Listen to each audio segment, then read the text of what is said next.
কোরআনের 10টি উপদেশ। নিশ্চয় মানুষকে সৃষ্টি করা হয়েছে সুন্দরতম গঠনে। সূরা 3 আয়াত 4। ঈমান ও আমলবিহীন মানুষ তার মর্যাদা হারিয়ে ফেলে। সূরা 3 আয়াত 5 ও 6।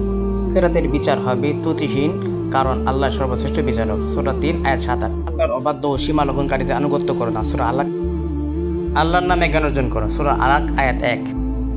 জ্ঞান এবং কলমের মর্যাদা উপলব্ধি করো। সূরা আলাক। নিজেকে স্বয়ংসম্পূর্ণ ভেবে সীমা লঙ্ঘন করো না। আল্লাহর ইবাদতে কাউকে বাধা দিও না। যারা আল্লাহর ইবাদতে বাধা দেয় তাদের জন্য রয়েছে অপমান ও শাস্তি। তোমরা সিজদা ও সালাতের মাধ্যমে আল্লাহ তাআলার নিকটবর্তী হও।